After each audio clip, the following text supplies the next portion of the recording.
Thank you for tuning in to episode 1 of the Power Up podcast. I've been buzzing to launch the podcast and now I'm finally doing it. So yeah, in the first episode here, I was joined by special guest Kieran O'Byrne.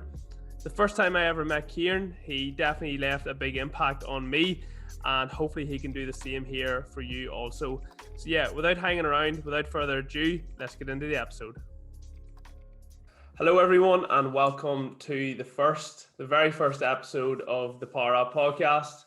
If you've already seen the introduction, you know what we're all about here. But yeah, it's an honor and privilege to have my first guest on the first episode. And it's Kieran O'Byrne, the endurance wizard himself. So yeah, Kieran, for anyone that doesn't know, just give a small brief introduction into who you are and basically what makes you so special, why I've got you on today. Awesome, dude. Thanks so much. And yeah, really appreciate for having me on as the first guest. No doubt that this is going to be something that's fairly special, to say the very least. So a little bit of an honor and a privilege to have me on as the first guest. So massive thank you and appreciation for that. Yeah. So yeah, dude, who am I? And what do I do? Like, my name is Kieran O'Byrne, aka the Endurance Wizard, as our coach refers to me as, because quite simply I have this stupid relentlessness to just keep going, regardless as to how shit my engine might be. What do? I coach former athletes to get themselves back. So one thing that I've noticed, like just with myself over the last couple of years, is that I've going through an ACL reconstruction. You're like, oh yeah, fuck it, I'm just entitled now to get old and fat and just give up. Yeah, there's a lot of links with like depression after sport. So I just noticed that, right, this is an untapped area and people actually really need a lot of help here. So this is my calling. So now I specialize with online coaching and training to make sure that people can actually reignite that fire and to get the passion back and to feel that they actually have an ambition and a purpose, to not just physically represent themselves as a leader, but to also seek after that suffering and challenge like they would have before in sport. So yeah, that's me and that's what I do. Yeah, no, as someone who obviously has a sporting background myself, obviously I'm not to the point where I'm retiring and stuff yet, but I can imagine like when that's taken away from you, even when it's taken away from myself through injuries or like going away traveling and stuff, you do miss it. So I can't imagine what it's like for retired athletes. So no, that's absolutely brilliant. I haven't heard of anyone else do that. So it's quite a unique niche, I suppose. And something you've obviously spotted a gap in the market kind of thing and gone for it, which is absolutely brilliant. Yeah, we're just going to jump straight into this. How's things currently? I know we're in lockdowns and stuff. So how's things currently for you? How have things changed for you? What's the day looking like for you at the moment? Just give us an update on what things are currently. Cool. No hassle at all. Like as I said, I try and like live and breathe my passion like as often and as much as I possibly can. So with that, like you might kind of guess by the fact that I'm speaking really quick. I'm not just hyper caffeinated at this early hour.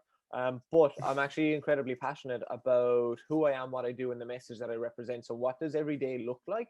To be honest, I read some affirmations to myself as, you know, when you lead, you inspire. So what does every day look like, regardless of the fact that we're all in lockdown? Gyms aren't open, or some of them are open illegally, but we won't go into that. So I'm usually checking in with my clients on a day-to-day basis, but it's more so a case of like, how can I be better in what regard? And that's always like the first question to be asked when you wake up. Like whether you're waking up at 3 o'clock because the pup is barking downstairs, he needs to go for a wee, or if you just wake up with a general sense of anxiety, there's always to be a question of, you know, what can I do to be that little bit better? Because I found, just particularly now in these last 3-4 months, is that people are just kind of giving up, saying, fuck it, I'll wait for the gyms to come back, I'll wait until X, Y, and Z. Whereas the reality is, what we all need to do is we need to look to get that 1 to 5% better every single day. So how are things currently looking for me? Training, I'm just after recovering from COVID. Well, touch wood, I'm still going in the right direction. Had COVID at the start of January 2021 and absolutely turned me sideways. It broke me, so I'm just now getting back on track with things. My training volume has increased and really starting to enjoy it again. And yeah, making sure that every single one of my clients are bossing it. So that's kind of how day to day looks for me. And if we get a little bit of sunshine, make sure to get out there and get some of that as well. Awesome, happy days, happy days. Yeah, and I suppose I haven't already mentioned, but myself and Kieran are both part of the high performance coach. So Mr. Joe Parrish is our leader as such, and holds us to those high standards. So that's what he says whenever you're expected to sort of lead. You can see that Kieran is obviously a big advocate of that because he surrounds himself with the right people. And people, I suppose, that are going to hold him to a higher standard himself, the same way he does for his coaches as well. So yeah, as well for anyone that doesn't know, is wondering how the hell do I know Kieran and stuff. I don't know if Kieran remembers, but we actually met about two years ago. In Knowledge Gym in Banbridge. So shout out to Mr. PT Steve. Yeah, he set up. Was it? I think it was a talk with Chris Lowe. Was it? Am I right in saying Yeah. that? Yeah, yeah. So shout out to Chris Lowe there as well. There's a few people getting shout outs here, but yeah. So we basically met there. It was a nutrition talk, and basically Kieran hung around after to talk to a few of us, and you could see to say he's the sort of person who leaves his mark on you. High energy, sort of makes himself known. Doesn't let you leave the room without knowing who he is, what he does. And he also left me going away thinking like, right, like I need to up my standards for myself just from listening to this guy. So that's what sort of first drew me to Kieran, and now we've ended up in the same coaching group and stuff, and um, yeah, sort of connected down the line again, which is awesome. And that's why I wanted to get him on, because obviously he's someone who left a mark on me the first time I met him. So I'm hoping that he'll leave a mark on all views listening to this here. So what we're going to do is throw it back to the younger years, the younger, better looking Kieran, and find out a wee bit more about him. So I suppose growing up and throughout your school years and stuff, Mm. was there always an interest in sports? What sort of sports did you play? What was it like growing up? Am I right in saying you're from Cork? Yeah. Yeah, So in yeah. case So anybody's why thinking, are you speaking what the so fuck is fast? he saying? Like my accent, yeah, my Might need to accent get kind of comes a little subtitles. bit thicker, and yeah. So yeah, what was it like for me going through school? I was a sportaholic to say the very least. I was brought into hurling and football from a very young age. My dad was big into that. Naturally enough, it happens in the family, so you have to do it. Yeah. Did that, enjoyed it, and then I got to 10, and I was either 10 or 11, and I just remember my older brother, who's 11 and a half months older than me. Obviously, there's always part of you wants to be like your older brother. Um, and what he was doing, he was playing rugby. So naturally, I wanted to be a rugby player. Here's a funny thing for anybody else that's listening or has gone through a similar situation. You can't ever be like your older brother without them knowing. So I said, I want to play rugby, but I want to play for a different club. So I couldn't go to the same club. And it developed a nightmare for my parents because they were dropping me at one rugby club and then dropping him at another rugby club on Saturday mornings when we both needed to be there for 10 o'clock. So it was almost every second weekend. Somebody got dropped early and Something somebody went got early. dropped late. So that was it. That was how it all actually started. And then as the years went on, got to 16, I actually got a knee injury when I was playing rugby. But throughout the course of the years as well, you get distracted by, you're at the age that your friends start to drink. You feel like you're missing out. So you need to start drinking, all underage, obviously. But then you take an Obviously. interest in girls. Yeah. You take an interest in girls, and then your sporting hobbies kind of go on the back burner, and then it flips then, and you're like, oh no, I want to be a professional sports player. So like it's not just me that has gone through that, it's every other person that will have realized it. So between 14 and 16, I was basically trying to be like the cool kid. I was just playing a lot of sport, hurling, football, and rugby, loving it. Got a knee injury at 16, and I said, right, okay, well, I suppose I'll take this opportunity to look good and impress all the girls. Sport goes on the back foot. You kind of start drinking a little bit, and then you come to 17. You're like, right, I actually kind of want to get my shit together here. You kind of get a little bit of a better aspect on life as such. So then 18, 19, 20, things are absolutely incredible. And you're like, right, I don't know, am I loving this? Or do I actually just need to start focusing on other areas of my life? That's the thing, kind of between like 16 and 19, you're in your physical peak. Because look, we could talk about the physiological markers like testosterone and things like that are through the roof. So you really need to capitalize on that. But I never really did. I'll be honest. Like I was going to the gym to try and look better, so that it would obviously complement my rugby performance. But you also want girls to notice as well. To bring it back then, it's going to be like, I love rugby. No, I don't love rugby. No, I love playing rugby because it gets me more attention. And that's kind of where people need to weigh things up on a very serious note. Because like, where am I going? What do I want to do? Like, what's part of my identity? And that's the thing now that I've learned that not just me has struggled with it years later, but there's so many people struggle with it in their life and in their sporting life as well, is that sport has actually been such a massive part of you that when that's taken away and when you start to, just focus on progressing your career or scaling in your job, like you're suppressing a part of your identity, which is, it's very upsetting, because anything that you do suppress will eventually resurface, be that emotional, physical, or mental, whatever. But it's the case of like, if I'm going to bury a part of myself, he or she is eventually going to come back, and it's going to create a lot of anxiety, frustration in different ways.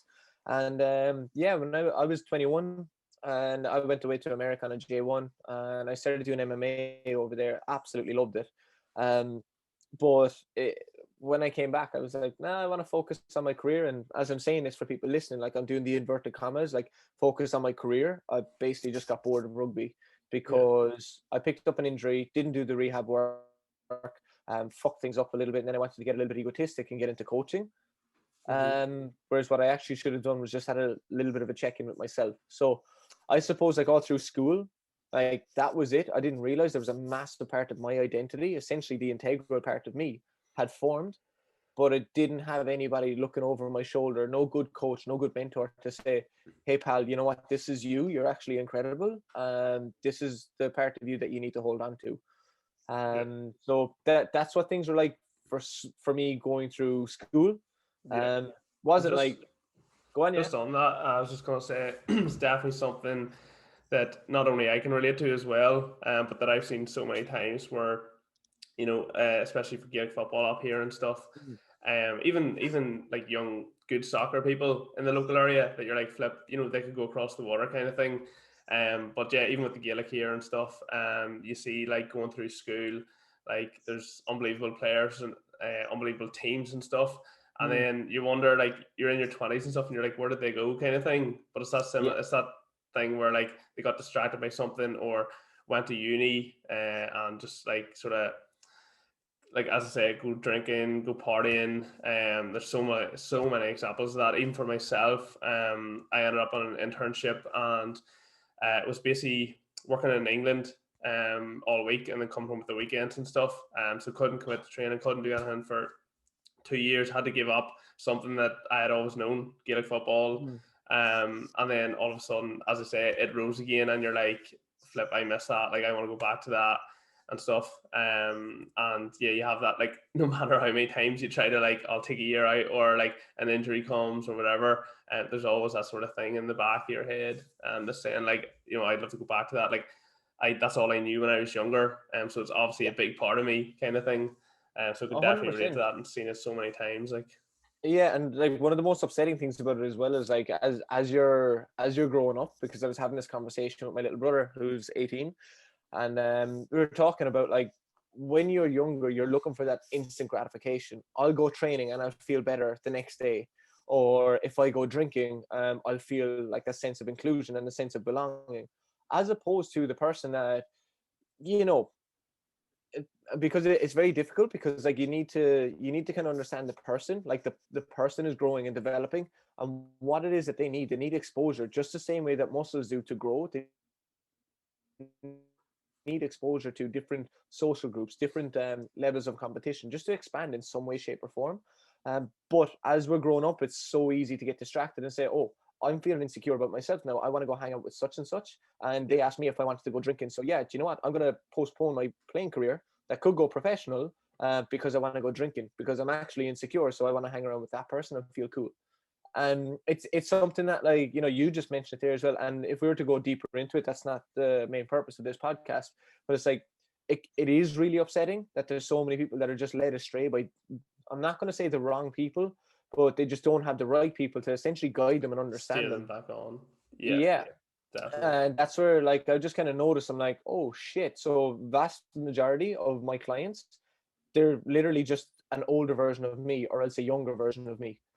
Yeah. So that's where I can say, look, I know what it's like to go through a shit time, because like we'll talk about it in a second. I I got a bad ACL tear. I had to get reconstructive surgery and stuff. Went through a stint of self-diagnosed depression, I'll call it.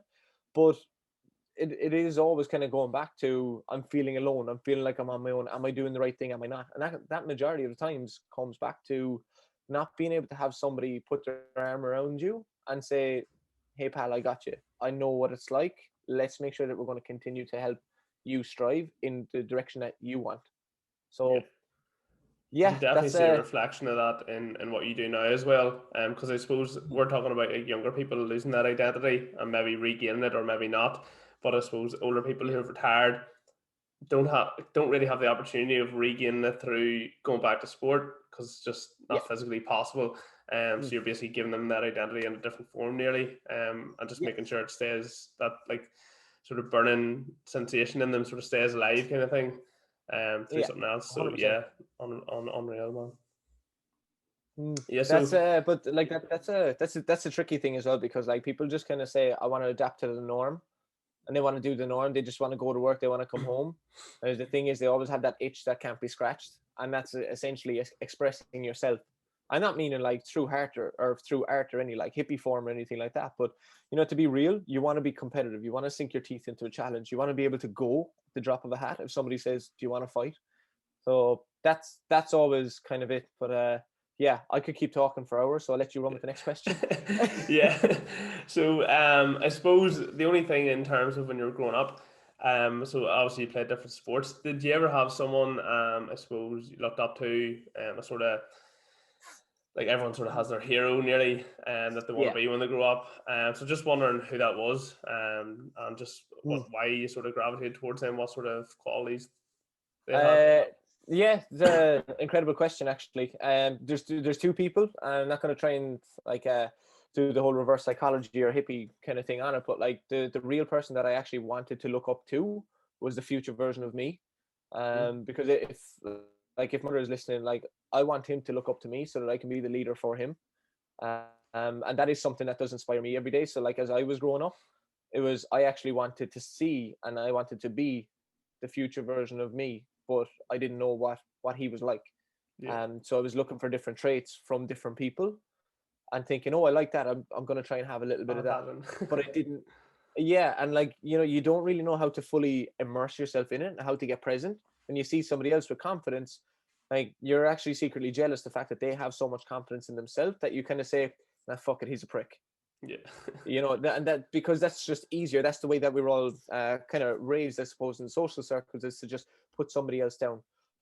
So who I was actually looking up to was the future version of me. That was one, but like to go actually like literal. By the time I was 21, somewhere between 20 and 22, or somewhere between there, was Kieran O'Byrne, rugby strength coach. If you want to look him up on Instagram.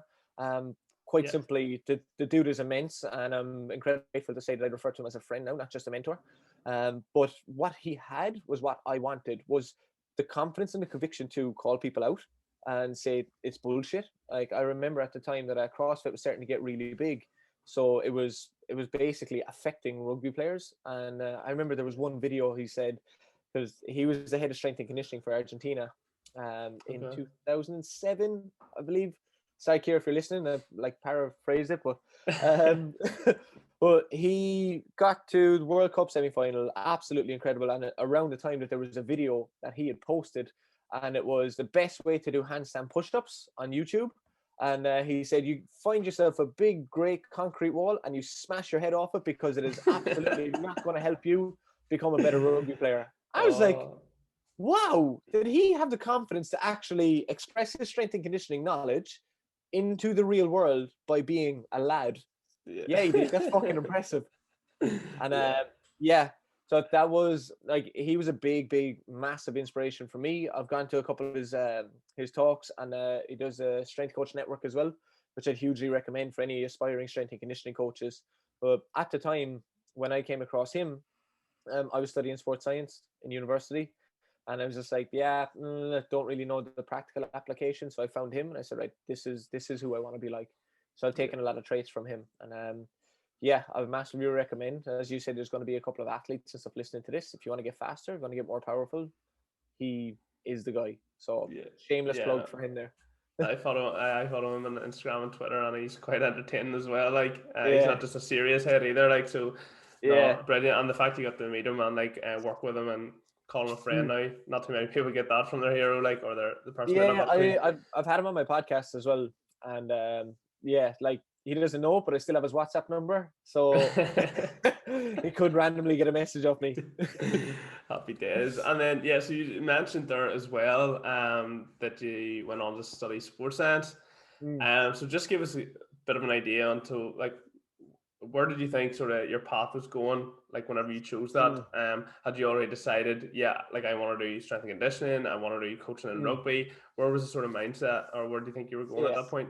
Good. So like the original idea was I wanted to get into sports some way. And as I mentioned earlier, about like the social circle and the people that you're around. The only thing in sport that was some bit like guaranteed was to be a physio. So at the time, like I had my leaving cert and I never thought I was actually going to get the points for to be a physiotherapist. So I didn't put it down.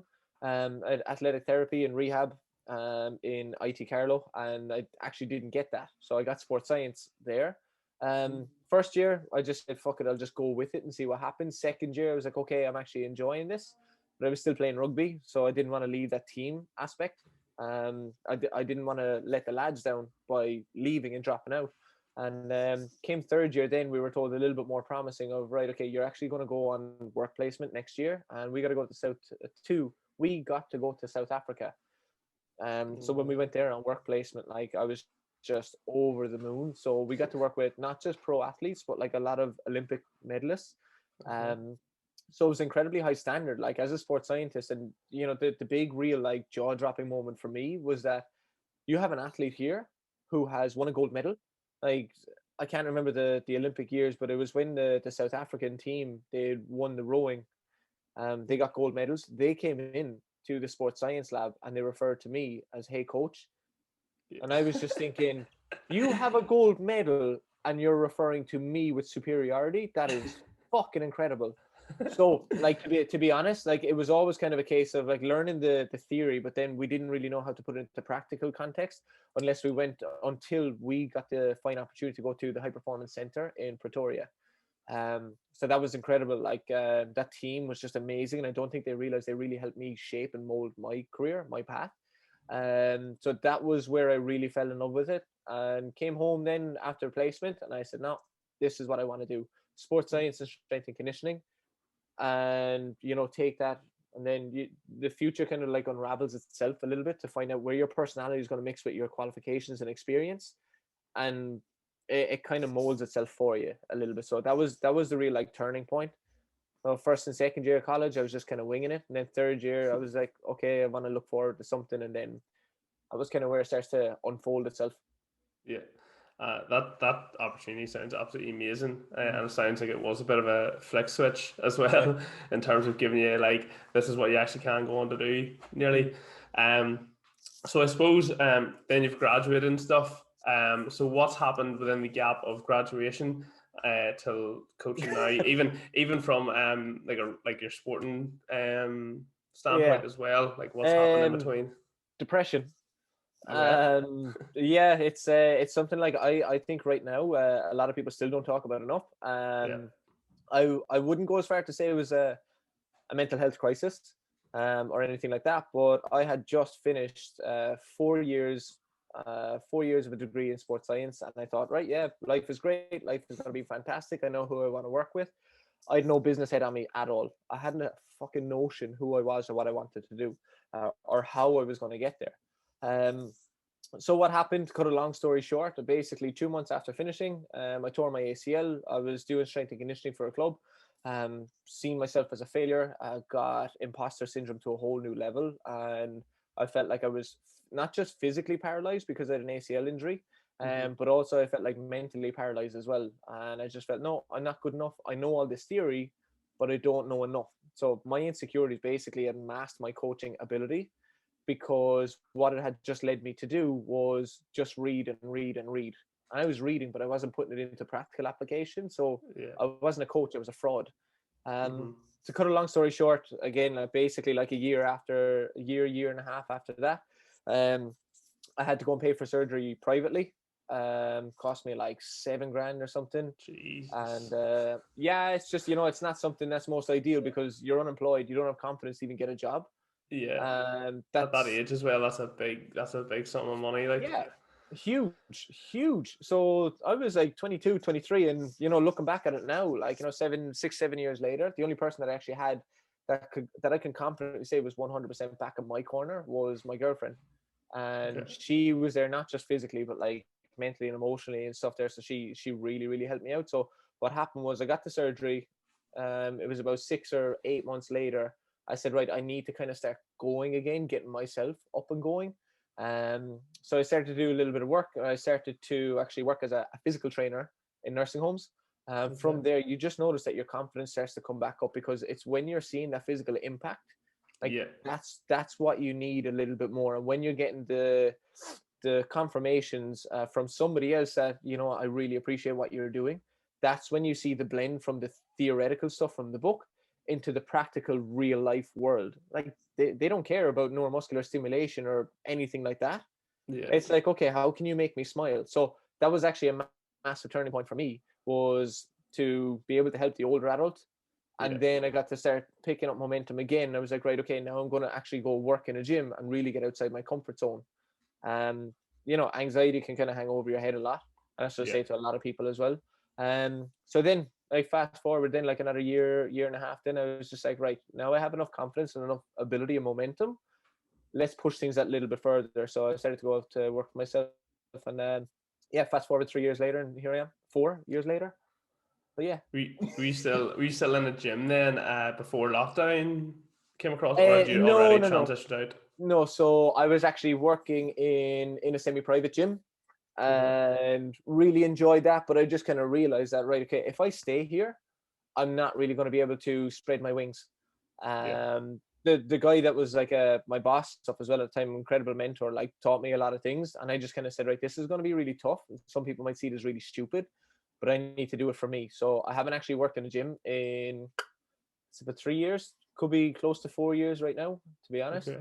Okay. And I just thought, like, right, okay, the people that I want to work with, I can inspire them with the motivation and the education to actually do things themselves in a gym. They don't need me physically in the gym with them looking over their shoulder. So it was before online coaching had actually become a thing. I Yeah. was just like, right, there's definitely a different method to this. Like, it can't just be, oh, you have to come into the gym at a set time and do what I tell you here and there. Why Yeah. can't you be equipped with the knowledge and tools to do so yourself?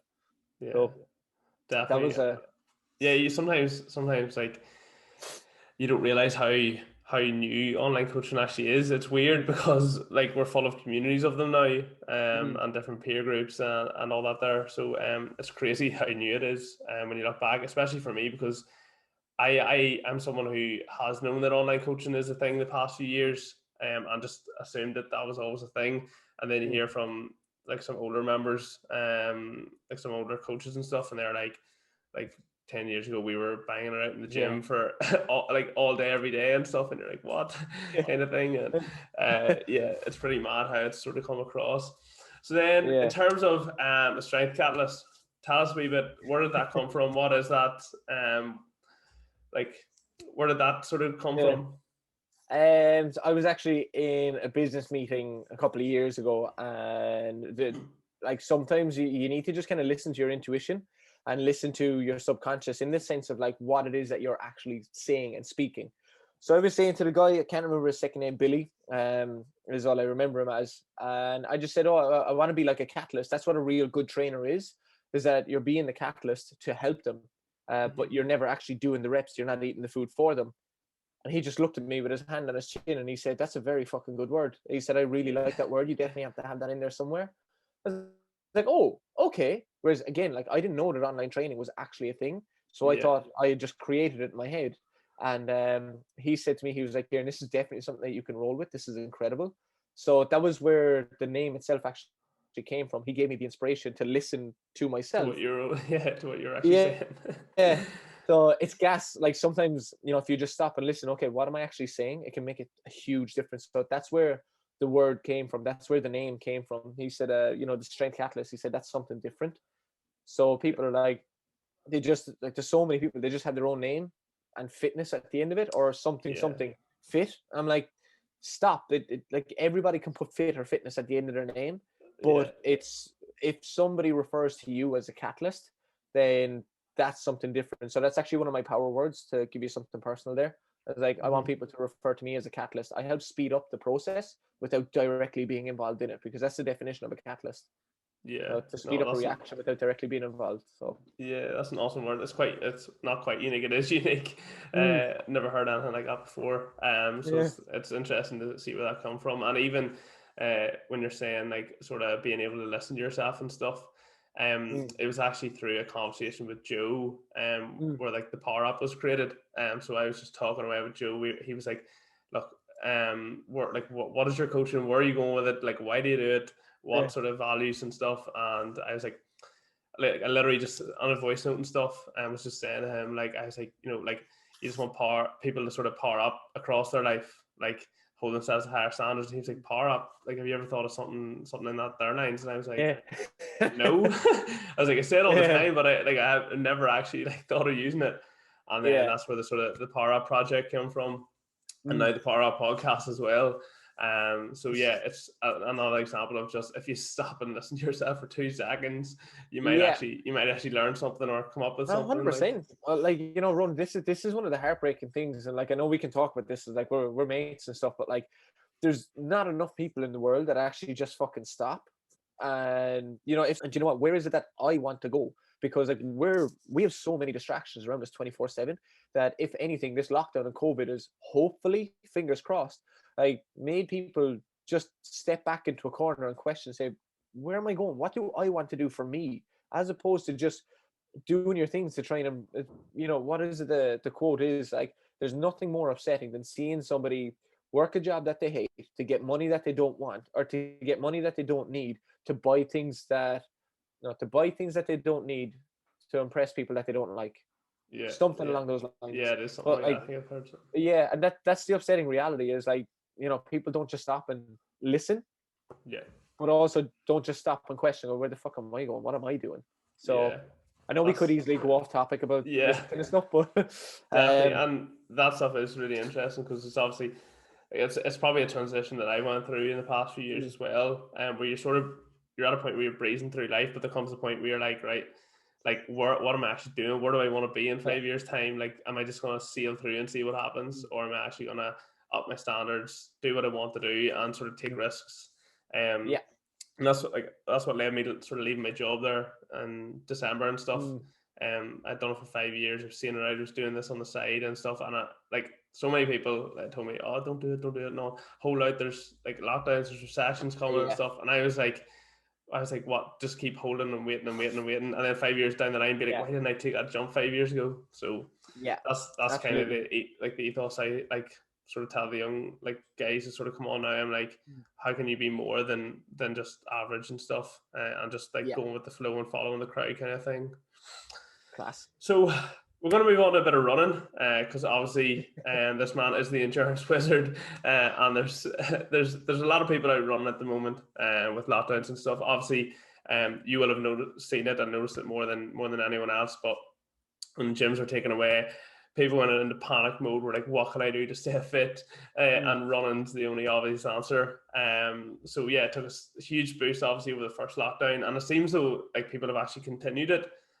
Like, I know gyms are still closed, but even when they were open there for a while again, seen a lot of people still out doing the runs and stuff and mm, continuing to run. So I suppose, and this is one of the sort of questions that we get in, it was for any tips that you would give people who are like new to running, that want mm, to run their first 5K, basically a beginner who, like, because I know like the likes of my sister and stuff, she's like, I can't run and all, like yeah, I'm out of breath after 2 seconds and stuff. So what sort of tips and tricks would you give those sort yeah. of people? Yeah, cool. Just a shout out to your sister there as well. Like, tell her not to panic, because this is everybody. Like, when we go into the gym and when we do our first set of bench press, like, your whole body breaks. So it's when you're being exposed to a new stress and stimulus that you have not been exposed to before, it's going to hurt. But there Yeah. needs to be a little bit of adaptation. What tips and tricks would I say to people that are just starting to run is, you need to crawl before you can walk. And it's the exact same concept when you're learning to run. You can't just tear off like a greyhound out of the traps and say, oh, I'm running. Oh shit, I'm out of breath. Right? Yeah. Slow down. Like, just start slow. all the time. Like if you want to start slow, then you're going to finish strong. Always. And that's one of the biggest things that I wish that I had learned a couple of years ago, is that you don't need to sprint from start to finish, because A, it's anaerobic. B, you're going to be dead after like 10 to 12 seconds. But C, it's like, why do you want to immerse yourself in the sense of suffering so soon? Like when it comes to the definition of endurance, it's the ability to produce force repeatedly and to not kill yourself. So first thing that I would say is start slow to finish strong, because you don't ever want to be absolutely dead at the end of every run. Because if you're doing that, it's going to take you longer to recover, and then you're going to get further away from the stress response each time. So there's not going to be a positive adaptation. So you're not going to get better if you go out and flog yourself. And number two, I would say, is to run for time, not run for distance. Okay, there's people that are running 5Ks, there's people that are running 10Ks, and they're posting it on Instagram, and then you feel a little bit more of a moral obligation because, oh, Sally or James, they've done theirs, now I have to do it. Like, you don't have to do it to beat them, to have bragging rights. You need to be able to do it for you. So like, pull it all the way back. If you haven't ran in 2 or 3 years, or in some cases like 10, then just start slow and run for time. So if you're going to start slow and run for 30 minutes, then just get the 30-minute run done. And here's the thing, like, we don't have to go full tilt. The first thing is we need to be focused on increasing work capacity as a whole. So you just need to get a little bit more time on your feet every week for the first couple of weeks. And then after that happens, you'll say, oh, this is now getting a little bit easier and I feel more comfortable to work it a little bit faster. So then you notice your speed starts to come up, because your rate of recovery has gone up as well, because you've also just increased overall work capacity. So that's the second thing that I would say, is run for time. So just check and monitor the amount of minutes that you're spending on your feet running slower each week. If you give it 1 to 2 weeks of just running much slower, I guarantee you can easily go for a 5K and say, you know what, that actually felt fine. The third thing, what I would say to people, is focus on your cadence. Cadence is the rate at which we turn our feet over. And what we also need to recognize very quickly is that when we're starting to run, we fucking hate it. It's shit. Nobody enjoys running at the start, okay? But the most upsetting thing is that either you're looking for power, like a GA athlete, so you're looking to sprint, and then that's going to sap your energy too quickly, or else you're just going to mosey on through it to get it done. And what happens is you just start to pound your feet just to get the run done. If you're doing that, you're spending a lot longer on the floor, and the longer time that you're spending on the floor, then your ground contact time goes up. But also, it's your weight multiplied by 9.81 meters per second, which is the force of gravity. That's going through every single aspect of your body. So with that, the longer you're spending on the floor per step, then the more force is not just going from your foot to the floor, but there's also ground contact time, so that there's force coming back up through your foot. So if you're spending longer on the floor, then you're actually absorbing more force. So that's also going to contribute to fatigue faster. But what I would say is, the first thing is, like, with regards to cadence, is just focus on turning your feet over quicker. Like, the cue that I always give people is to be like Krusty the Clown on a unicycle. So just try and turn your feet over quicker. It's going to feel really weird, and you're going to think, what the fuck, I look like a moron. But it works. It does pay dividends after a couple of days, couple of weeks. But if you're getting cadence up, there's less ground contact time. And then also, as a result, you can turn your feet over quicker, because you've now just developed a new skill. And then you're going to absorb less force, and you've now just increased your endurance as well, because you've just increased your overall work capacity as well. So that's what I would say. Those 3 tips is to start slow to finish strong. The second one then would be to make sure that you're just increasing work capacity, so your overall time spent on the feet. And then the third one is to focus on cadence. Now, when I'm saying cadence as well, by the way, that doesn't mean speed from A to B. It means that you're still moving at the same speed, but it's just your feet are turning over much faster. Feels weird, but trust me. Yeah, And the last one as well, what I'd say is to download Strava if you haven't.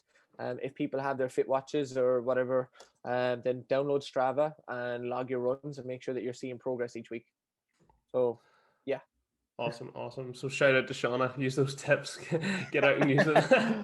But yeah, no, that's actually interesting for me as well, because I know, like, the usual, like, when we start preseason, or even when you go for your first run and all, you take off because you're like, yeah, I'm fucking macho man, and you're dying, like, and then that's where I suppose that cadence comes in at the end. You're sort of like, you're literally like plopping your feet along. I should try to, like, you're literally just trying to finish out the run at that point. So No, even some stuff to take there for myself into account. Like, and yeah, that's another thing. Like a lot of people say like, oh, like I can't run 5K, Mm. but it's like you just can't do it in 20 minutes, like such and Yeah. such down the road. Like they think they have to do it by a certain time or it doesn't count nearly. Mm. Whereas if they just like literally anyone, if you go out and just do a light jog, like you're gonna hit 5K at some point if you just keep going, kind of thing. Yeah. But everyone's just so worried about time and stuff like that there.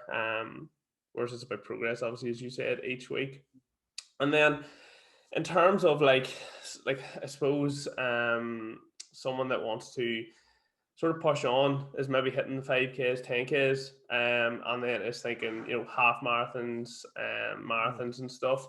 What's like, it's not just going to be a case of, I know it's not just going to be a case of like doing more distance until you've finally hit that mark, I suppose. Mm. From what I've heard from talking to a few people, is there has to be sort of a mindset switch there as Yeah.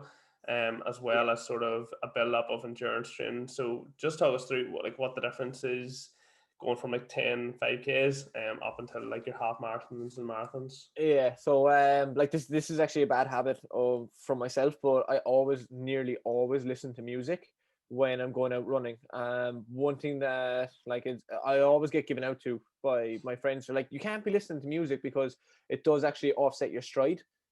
Because Yeah. you're a little bit more focused on the beat of the song subconsciously, but then it's going to change everything else, and you can't concentrate on regulating the things that you need to. So, your step, your stride length, your cadence, like all of these things can be affected based off the beats that are going off in your head. That's crazy. So what I would say is like just get used to being bored. Once you do get to the point, like realistically, anybody can do a 10K, but once you get to the 10K and you're like, right, I want to do something else, you need to actually get a little bit more guidance. So if you're not going to go and study it and learn it and implement it yourself, get a coach. That's the fastest answer. Okay. I'm not going to try and BS anybody and say it could be this, that, or the other, or, talk about lactate threshold or heart rates. You don't need that, because the thing is, like, if anybody wants to go on to do a half marathon, like, you can realistically go do that yourself. It just takes a little bit more commitment, right? That's the only thing there. But from a mindset perspective, is I actually take a lot of inspiration from one of my clients last August, Aaron Sweeney. He ran a 100 miler in 24 hours. Like, when he was doing that, he had this motto of one step. Like, 100 miles is 160k, like, or 161 kilometers straight. Like, you don't stop and sleep for like 10-15 Yeah. hours or anything like that. But he always said, like, and he had it on his shoes as well, was one step. But just think about it, like, it is literally just one step at a time. And like, as long as you can see one step, and one step is getting a little bit more comfortable, then you can start to reinforce the cues of, okay, cadence, am I upright, am I strong, like, am I expressing my prowess? Like, that's what I always try and say to people is, you don't ever want to be the Sally that's swaying when she's running and hating it, and she looks like a fucking giraffe or something.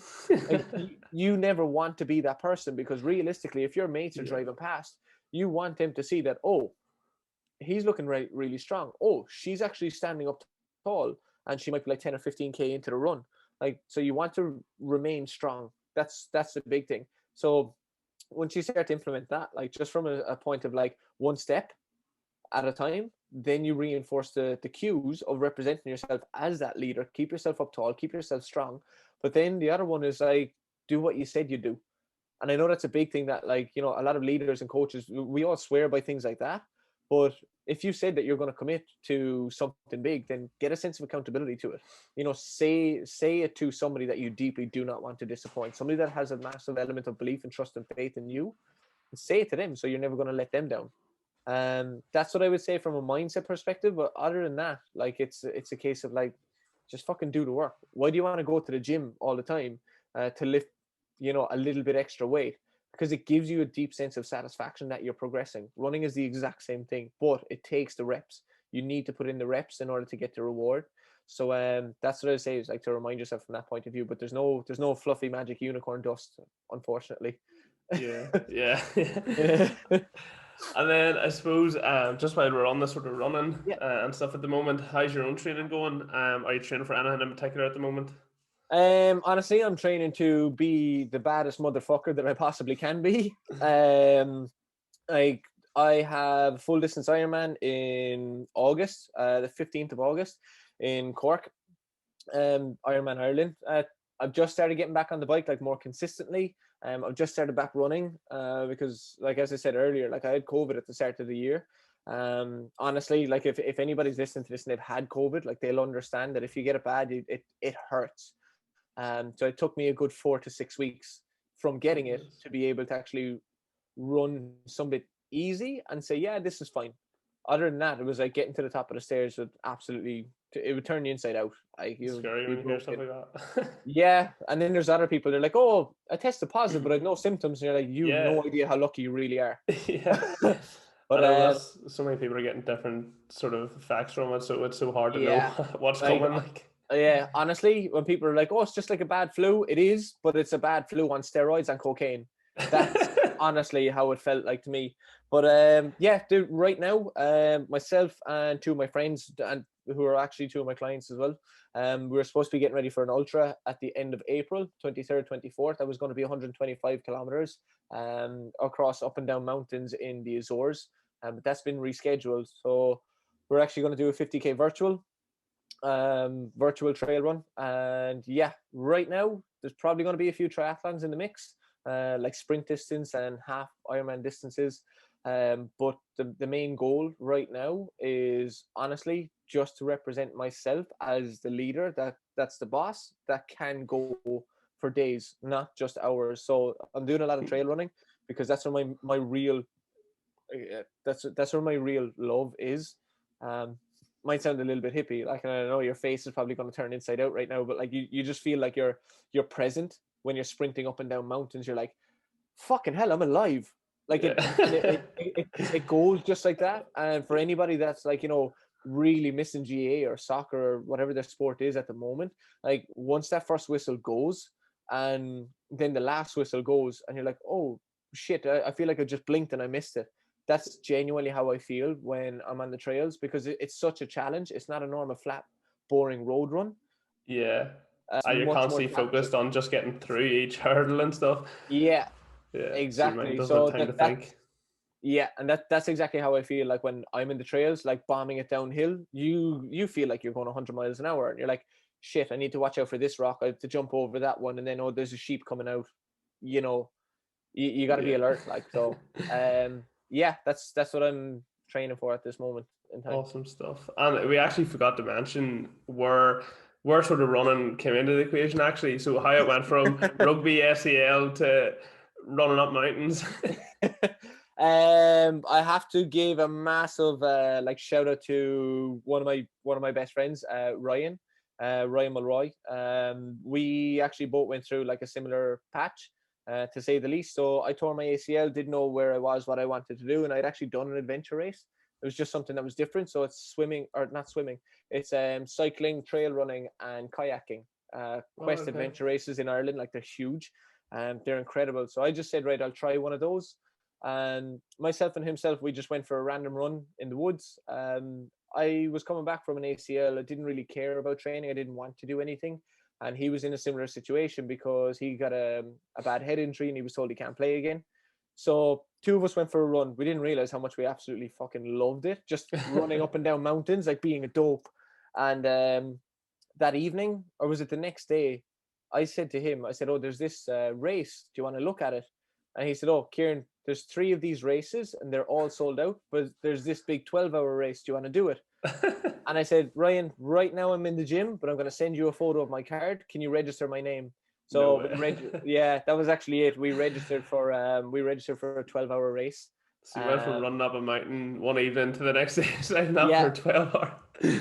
No so way. now we had so that the distance of that race was 146 kilometers, and we worked it out. We had 146 days of preparation, so it was kind of like it was meant to be kind of thing. Yeah, that's weird. Scared the shit out of us, I'll be honest. But That's good. that's exactly what you want. You want to get really uncomfortable and think, oh shit, can I do this?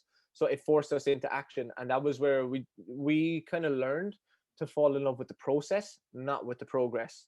Yeah. And that's the hard thing. So that's obviously where it started. That was in August, and then it came to November, December, and we sat down in Starbucks and we said, right, what's next? And we said, right, let's go for a half Ironman. So that was the 2nd of June. in Switzerland, 2019 or Okay. 2018, whenever it was. So yeah, that was it. We said, right, let's just shoot. And bear in mind, neither of us could actually swim at that point. So Yeah. No way. That's crazy though how it just come about. Like yeah, two guys injured can't do what they actually want to do, but find out there's something else that they want to do. yeah, So it just and shows you that that's like while you might be married to something, there might be something else that you actually enjoy out there yeah, if you give it a chance. 100%. And like, this is something that I will say to all the listeners as well. It's like it's not just you that's thinking I've lost my way, I've kind of lost a part of me, or something's just off. Like that's where I can honestly say like endurance sport genuinely did like nearly save my life. A couple of years ago, like as I said earlier, I was going through a mad stint of like self-diagnosed depression, whereas what I actually had was no self-belief, no confidence, and no accountability for somebody to say, dude, just fucking cut the shit with yourself and get going. So it's like it's that leader, that bigger brother. Not that I I have two older brothers. I'm not like disregarding them, but like somebody that has no issue with calling you out, but Yeah, at the same time putting their arm around your shoulder. yeah. So that's what It's I hard found. Like hard to find those as well. Sometimes family like don't want to call you out as such, or yeah, like don't want to make it worse kind of thing. Whereas if you have an outside influence coming in and saying like yeah, shit together here kind of thing, you're like right, I need to. Whereas family member says it's a wee bit. Yeah, yeah. you can take a self pity route kind of thing as well. 100%. And Or like, that's what I say to anybody else as well that's listening is like, you don't need to sit back and just think that everything is all hunky dory just because mommy and daddy said so. Like, your parents want to love you, they want to adore you, but the last thing that they want to do is tell you, get your fucking shit together and get out the door. yeah, And like, I'm incredibly grateful for my parents and like the upbringing that I've had and stuff. But at the same time, I kind of wish that they were a little bit more of a cunt to me, for yeah. lack of better terms. So sorry for all the swearing, but Yeah, no, 100%. And shout out to the girlfriend and Ryan then, yeah. for being the ones to call you out or be there when you were called out. Yeah, absolutely. So like to Rachel and Ryan, obviously huge appreciation and adoration for the both of them. But yeah, that was where the rekindling of love and passion for training had actually come back. Yeah, So yeah. that's where it developed. I suppose it's back to that identity thing again. Like rugby was part of your identity that was taken away, but it's sort of now you filled that identity again with something else. Mm. But again, now you've got identity again, kind of thing. Yeah. So it all comes around to that. Then just moving on, but staying on the running, I Mm. suppose there's going to be a few GA listeners and stuff, and obviously there's just still a wee bit of uncertainty as opposed Mm. to when sort of season starts, what's going to happen, when we're going to get playing. I suppose how would you sort of differ like specific sports as opposed to endurance running, and then Mm. just what do you think sort of GA players could be doing right now, just as they prepare for preseason. Bearing in mind the Mm. preseason's probably going to be quite short. It's probably Yeah. going to be like 3 to 4 weeks before the league kicks Yeah. off, so it's not the usual 2 months. To give you the honestly, like to give you the fastest like plug to tell any players what to do is go onto the Strength Coach Network and download or buy and download the sprinting template and the return to play protocol. I'm not going to try and tell you exactly what to do because it's not my absolute forte. Yeah, yeah, Genuinely, I'm just going to give you the fastest answer and say stop listening to this and go buy it. It's actually really cheap for what you get out of it. But again, Kieran when I'm flat, rugby strength coach, that's exactly what he does. But from a physiological perspective, what is it that you need? You, as a GA player, you need to be strong to be able to produce force. You also need to make sure that you have increased range of motion because there's a pretty good chance, since everybody's been working from home, we fall into the sloth mode. We just stay sat there. And then what happens is our shoulders are going to get protracted. We fall forward and we fall lazy. So keep up with the yoga and the stretching on the regular, because with that increased range of motion, as well as the strength and force production standpoint, that is going to help you to contribute to your power development, right? That is what I would say, because you want to be fast and explosive in nature. That is the nature and the demands of the sport. On top of that one, you need to make sure that your aerobic capacity is increased somewhat. You don't want to become that person that can sprint for 10 seconds, but then needs 20 minutes to recover. Okay, so the likes of your 5Ks and the likes of your 10Ks, and even in some cases your 15Ks, providing you have decent runners and you have good mechanics, like that will massively complement you're back to preseason playing ability. Okay, you need to make sure that those that the heart and the lungs, that they can actually expand, and you have a very good aerobic capacity so that you can recover in between bouts of very high intensity exercise. So make sure that you're sprinting at least once a week, right? Absolute non-negotiable sprint at least once a week for a few reps. Not absolute maximum speed, but it should be very close to it. Okay. The other thing as well, again, going back to what I mentioned earlier about like the running and stuff, is make sure that you're slowly increasing work capacity week in, week out. What that can also mean is, to be more specific for GA athletes, again, is to keep an element of tempo runs in there. Tempo runs is basically you're sprinting at up to 70 to 80% of speed. So you're reinforcing those sprinting mechanics to make sure that you're going to, again, work a little bit more aerobically than anaerobically, but also from a technical efficiency standpoint, that's what you're really tightening the screw with. So energy preservation is actually one of the biggest things that you want when it comes to sprinting. So you want to make sure all of your mechanics are working accordingly, because if you're leaking energy, then you're going to fatigue faster. And the other thing as well, what I would say is, like, there's nothing wrong with the workouts at home. It's not a home workout, it's a workout at home. It's a strength session at home. So like we could go and have a deep dive about like muscle tension, blah blah blah, whatever. Like, nobody really cares. Just do the basics brilliantly well. Make sure that you're sprinting at least once a week, and make sure that you're improving that aerobic capacity. But on top of it all, keep up with the mobility work, and there's just a general force development. Like, if you want to get the real good answer, as I said earlier, like, go to rugby strength coach and have a look at him, because that's exactly what he does and specialize with. I'm not going to try and take it away from him. I'm not going to try and paraphrase it. Just go and get it from him. He is like the guy, literally. Yeah. So Yeah. hopefully that does though clarify a few things for some people, Mm. because I know there's constantly an ongoing debate on whether you should just run for as long as you can, or there's other people saying no, like long distance doesn't do anything. Mm. It's not match like Yeah. replication and stuff. But I think you need to make sure both, as you say, like Yeah. sprinting once a week and having that aerobic capacity to sort of recover in Mm. between and stuff. And even shout out to Aaron Flynn as well, because as you're talking about the home workouts and stuff, I seen he put a post up the other day, and it was basically like when people said to him, "Oh, like I might wait for the gyms to open," and then he asked them, "Can they do so many press ups Yeah. and stuff and holding tension and stuff?" And they can't do them. It's like, why do you need a Yeah. gym if you can't even use your own body, kind of thing. Yeah. So that sort of fires the "you need a gym" excuse out of the road. Moving towards the end, then I suppose, what is next for Kieran? Then what is the future looking like, or as far as you know, what is it looking like? Like I can't give too much on this, to be honest. Like, from a business perspective, I have my own plans, my own goals and stuff. But to give you the short answer, I'm basically going to keep going in the direction that I'm going, Yeah, making sure to inspire former athletes and to get that flame back in them.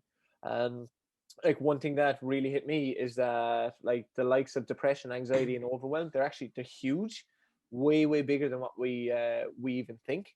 yeah, There's a lot more people suffering from them, but it's because they can't regain that identity that they had, and they're clinging on to the past, and they're thinking, oh, I don't want to do it because I won't be as good as I was. Well, whatever about the when it comes next August, I can show up for my Ironman. It won't be an issue there. yeah. And yeah, like it's a tricky one, because I'm like, can I share my goals? I kind of Yeah, can. yeah, you don't want to give too much away either. No, Yeah. completely understand that. Like, Yeah, but to totally. kind of like solidify that one, basically, I want to be the absolute go-to for former athletes. I want to make sure that people can understand that, you know what, I'm not the only one that suffered from post-sport depression. I'm not the only one that picked up an injury and was forced to the sideline. I'm not the only one that gets frustrated watching the Six Nations thinking, oh, fuck, that could have been me. Well, that can still be you, just not as a rugby player. It's Yeah, not the actual like physical ability that we want to putting on the jersey, like inside in the dressing room. It's putting on your own jersey to be you, like yeah, to be the very best version of you that you possibly can be, because everybody has that itch that they need scratched. Everybody has that heartstring that once it gets plucked, it's like, shit, I want to cry, I want to break down, I want to feel like I'm actually just me, I want to feel in control, like I have power again. Like, that's what everybody wants, and there's no reason as to why they can't get it, and to express it, and to literally just immerse themselves in it every day. So like, where am I going right now is to make sure to uh, get other people to fully immerse themselves in their true level of ability and essentially their identity. Yeah, awesome stuff.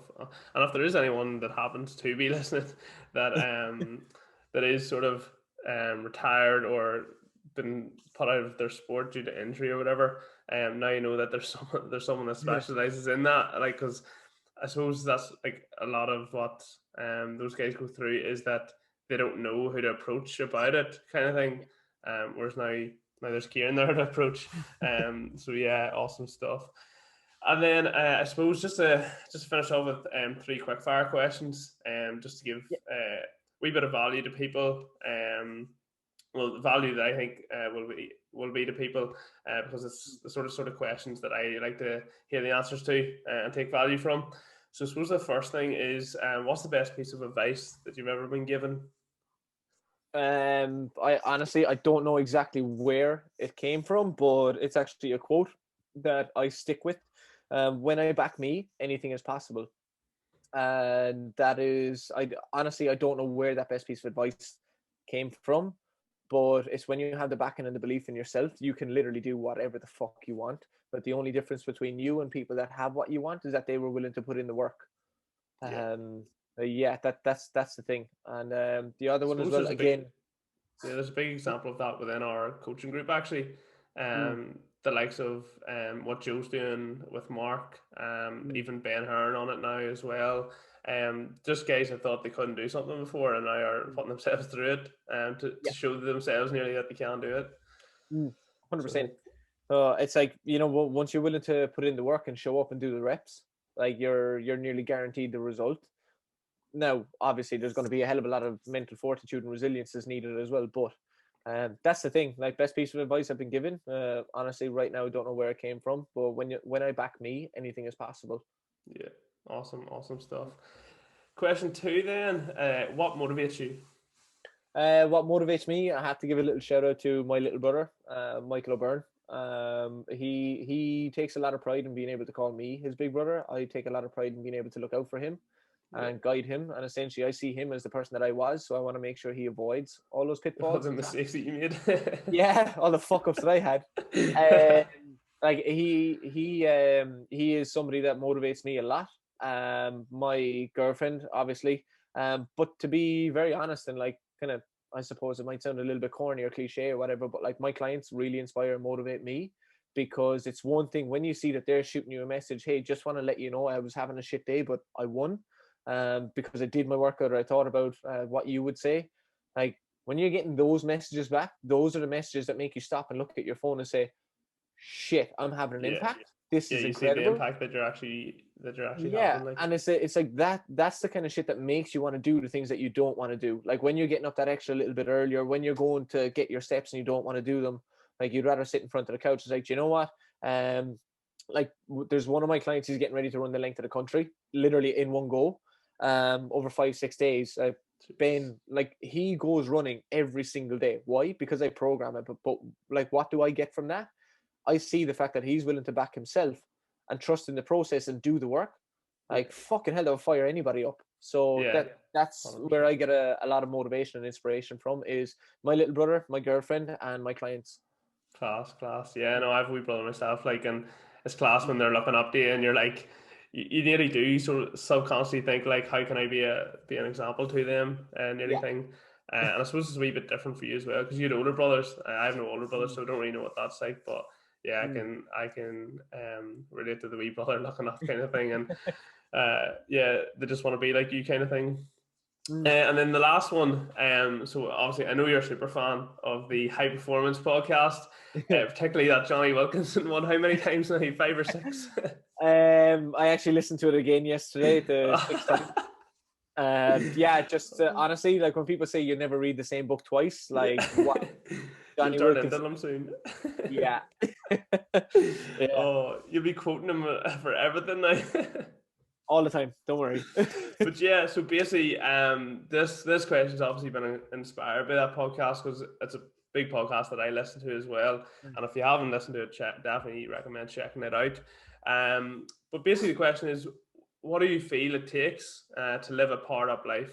So in terms of what non-negotiables, behaviours, habits do you think you need to live by to basically live a high standard life? Don't be a dick. That's the first one. I actually heard that from the All Blacks. I believe it was the All Blacks. They have a Oh no yeah, I dick, think they have a no yeah, I dick think that's policy. yeah. Show respect, but show the most level of respect to yourself first. So if you think that there's somebody being a dickhead to you and they're not showing you respect, don't be scared to pull them on it and just say, look, I could be taking this up wrong, but I feel like you're being a dick. And most importantly is, like, appreciate yourself more than anybody and prioritize yourself, because you can't ever help anybody else if you're not helping yourself first. And so that's what I would say. Don't be a dickhead. Make sure to show respect and prioritize yourself above anything else, because you can't put on your oxygen mask and after you've put on somebody else's. It's just not really going to happen. So that's what I would say. And that's obviously a big thing within the high performance coach as well, is obviously getting the person right before anything else as well. So no, they're absolutely brilliant. Just to finish off then, where can people find you? Social media, games, hit podcast, me up. plug.